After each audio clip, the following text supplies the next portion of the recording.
guys, welcome back to my channel. Today we're going to be looking at normal things that are legit a scam. What's a scam that's become so normalized that we don't even realize it's a scam anymore? Money. The US dollar used to be backed by gold. People stored their gold at the bank and they were given a slip of paper to show how much they had. But in 1933, the government took everyone's gold by force so that their paper money is backed by nothing. Hello, can they literally get their gold back? I mean, they're probably dead because that was back in 1933. But the American government stole all their gold. I swear like the UK had loads of gold in 2008 and like during the financial crisis they sold all of it. Honestly, I'd love to have some gold. This way they could print endless amounts of money to fund their wars, pay for corruption, and fill their own bank accounts. With each new dollar printed, existing dollars become worthless, which is why the dollar has lost 99% of its value since we left the gold standard. Now the people have to work for pieces of paper that the government prints out of thin air. This is modern day slavery. I mean, yeah, that is true. Think about it, people literally have to work for 60 years and then they get a bit of time off and die. Imagine if we all fought back, where is our gold? Obviously they've got the gold. Honestly guys, I think we should all go to the streets. Weight loss. Let's see if I can break this down in 1 minute. The first thing we know is that fat phobia preceded any health indications or scientific evidence showing that being in a larger body was unhealthy. The second thing we know is that a lot of the studies that show that being in a larger body leads to poorer health outcomes are funded by diet pills, weight loss companies, and obesity coalitions, essentially lobbyists. Okay, I mean, I do agree with her with the weight loss stuff. Weight loss stuff is dangerous. It doesn't actually help you lose weight. There's so many shakes and drinks and supplements out there, but they just don't make you lose weight. They do make you basically poo yourself. Don't get me wrong, it's not healthy to be extremely overweight. It's not healthy to be extremely underweight, but it's healthy to have a bit of fat in you. But nowadays, that seems unhealthy when it's just not. Another thing we know is that health and weight are merely correlated. So are health outcomes and male pattern baldness, or health outcomes and being single or married. Obviously, these things are just correlated and one doesn't lead to the other. Any scientist knows that. The next thing we know is that it doesn't work. Approximately 90% of intentional weight loss attempts don't work over time, meaning 5 years or more. And of those 90%, 2/3 of those people gain back more over time than they lost. Exactly. I know so many people who were maybe a bit on the bigger side. They tried all these weight loss things and then they ended up getting bigger. I think it kind of is a circle where it's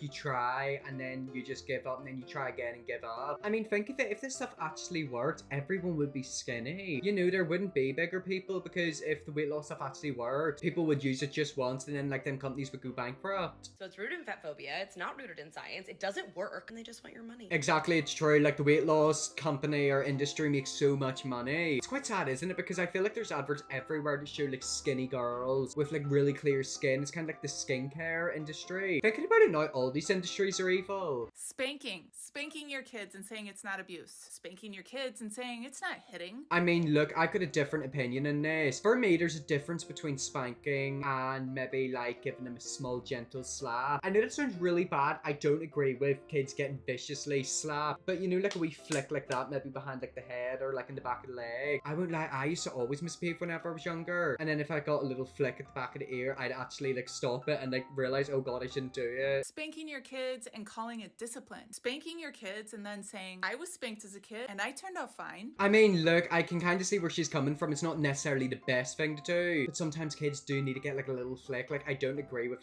full-on slapping. I remember once I witnessed a mom smack her child and she smacked it proper viciously. Stuff like that I don't agree with, but a wee flick. How do you describe it? If you get electric shock if you touch a shopping trolley, kind of stuff like that, kind of gentle. Because sometimes kids do need to get a slap to learn that what they've done isn't good, because I see kids misbehaving all the time. Being an American, children are slaughtered and massacred in school shootings, but it doesn't matter because gun rights matters. But those same people say my body, my choice, but it only regarding masks and vaccines, but it's not regarding a woman or a person with a uterus's right to consent to whether or not they want to have a child. That child's life matters, that fetus's life matters, but it only matters when it's inside of the body. Once it's born, it doesn't matter, because they cut fundings and they cut programs and they don't care, and they tell you that you're lazy and entitled, and they tell you that you don't want to work, but in reality you can't even be on food stamps and go to school, or you get cut. Then we have DCF, who takes children away from families who are poor and who can't take care of their children, and then they pay other people, strangers, to take care of these same children, and these children are often neglected and abused by these foster parents, but it doesn't matter because the parents were poor and unable to take care of these children. I mean, she just said a lot of true stuff. Growing up, I always wanted to live in America. I do maybe want to visit there and spend a bit of time there in the future. I just don't know where and when. I don't know, there's like a lot of issues in the country. Don't get me wrong, I think America is one of the best countries out there, you know, to be free and be yourself. There's certain countries I couldn't go to because of my sexuality, but America is one of the ones I could go to. I think America is really good, but I also do feel like there's a lot of bad stuff over there. Obviously stuff to do with women, not being able to control what they do with their bodies, guns, etc. And it's all very political as well. I've noticed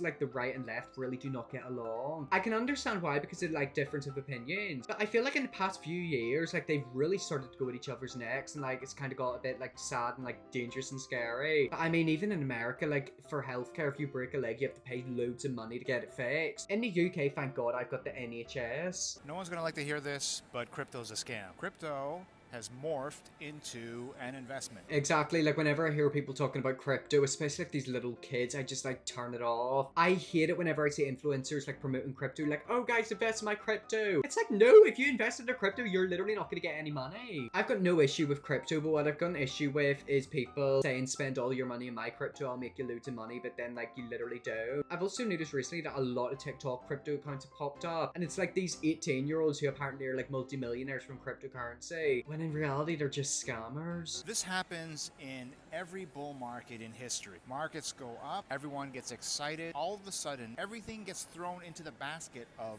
investments. During this happy time, anything with a price that goes up is an investment. And sooner or later, the tide goes out, the real investments stay, and everything else gets washed away. I agree with him. Like, I'm not against cryptocurrency. If you want to invest your money in crypto, you can. You know, I support you. It's like with cryptocurrency, one day it's really high, one day it's really low. I personally don't understand it. Maybe I should like get into it and like learn a bit about it before I comment on it. But just me personally, I would never promote a specific cryptocurrency to my audience. It makes me so sad. It's like these people literally get paid so much money to basically promote a scam. Marriage. Did you know that before COVID, the divorce rate was 51%? Here we are, 2022. The divorce rate, 62%.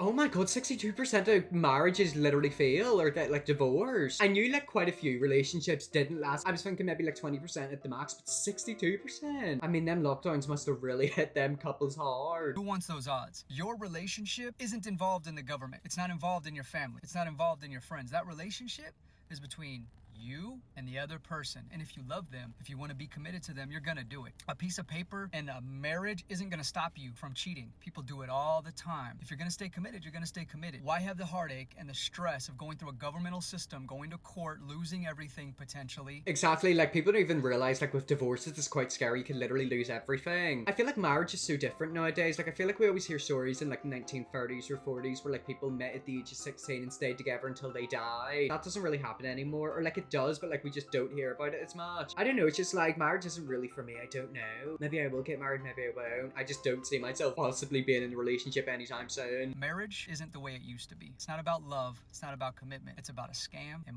the sad thing is, these people probably married that person thinking they've met the love of their life, and then they found out they're not the person they seem they are. And now they have to spend all this money to literally end the marriage. I'm telling you, marriage is scary. Leaving a tip. Listen, I was a bartender for years, server for years, like I lived off tips, so I completely understand both sides. In America, tipping is massive. I think it's actually quite sad because the literal workers don't get paid enough to be able to live off that, so they have to rely off tips. I swear, like they can literally get paid $2 an hour by the restaurant. In the UK, that would be illegal. But tipping has become so ingrained in our culture that now consumers have the responsibility of supporting the servers and the bartenders for their work. So much so that their employers can pay them a lower wage because of that expectation. So now it's more a moral dilemma as opposed to how good was the service. Not to mention the POS systems are designed in such a way where it's actually incredibly difficult to give a tip other than the 3 options they give you. And sometimes you even have to ask them to give a different tip, which is quite awkward. Also, imagine if you didn't really have that much money. Let's say you were poor. If you're in a restaurant maybe getting breakfast, like you've saved up for your breakfast, you have to give that worker even more money. I think the percentage you're meant to tip is like 18 to 24%. Imagine you spend like £20 on like a breakfast, like that's something you've treated yourself. You then have to go and get a couple more dollars, but you might not have to tip the worker, and that worker's probably in the same position as you, like they don't have a lot of money. It's just so sad, isn't it? Like you would think that like a country so big and so rich would be able to like support their workers. It's the companies and the business people. How are they able to get away with that? Well, anyways guys, that's where I'm gonna leave that video there. If you're new, hit that big red subscribe button, and yes, I'll see you all in my next video.